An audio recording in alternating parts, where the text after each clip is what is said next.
दुनिया के एक ऐसा जहाज जो कभी डूब नहीं सकता, आरएमएस टाइटैनिक आखिर कैसे डूब गया। इस हादसे में करीब 1500 से ज़्यादा लोगों की मौत हो गई। इस हादसे को लेकर दुनिया भर के वैज्ञानिकों के द्वारा काफ़ी रिसर्च की जा चुकी है, लेकिन आज भी कुछ ऐसे रहस्य हैं जिनका पता आज तक वैज्ञानिक नहीं लगा पाए। और आज के इस वीडियो में हम लोग इसी के बारे में जानेंगे। दोस्तों, अगर टाइटैनिक की बात की जाए तो टाइटैनिक जहाज का निर्माण का काम 31 मार्च 1909 को शुरू किया गया था। टाइटैनिक बनाने में उस समय करीब 192 मिलियन डॉलर यानी कि करीब 14 अरब रुपए लगे थे और इसे 3000 मजदूरों ने लगातार 2 सालों तक दिन रात काम करके टाइटैनिक को तैयार किया। और वो फाइनली वो दिन आ गया जिस दिन का सभी लोगों को इंतजार था। जब यह बनकर तैयार हुआ था, उस समय इसे देखने के लिए करीब 10,000 से ज़्यादा लोग आए थे।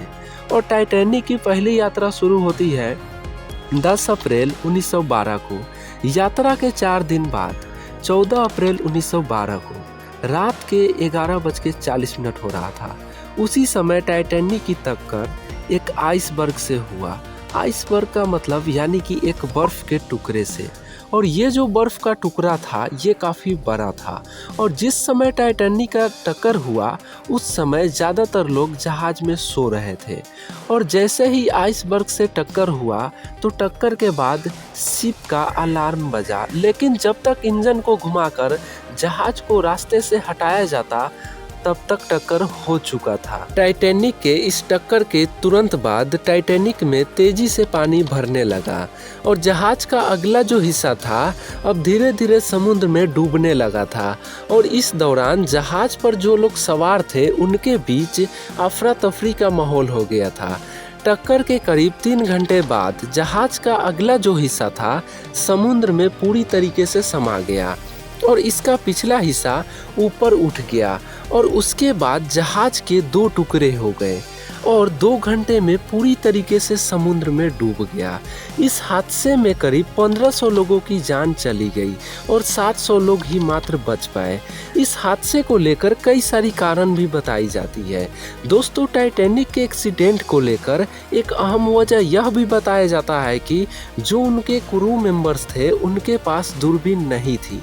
कई रिपोर्ट्स यह बताती है कि क्रू मेंबर के पास दूरबीन नहीं थी।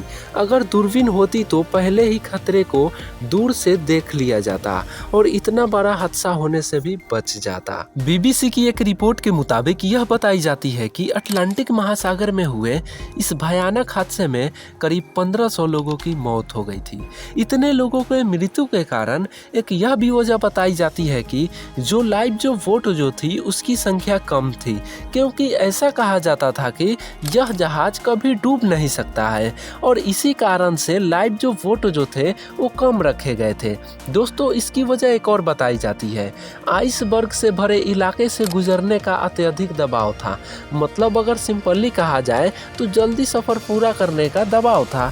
दरअसल यह दबाव इसलिए था क्योंकि ब्लू बैट को हासिल करना था।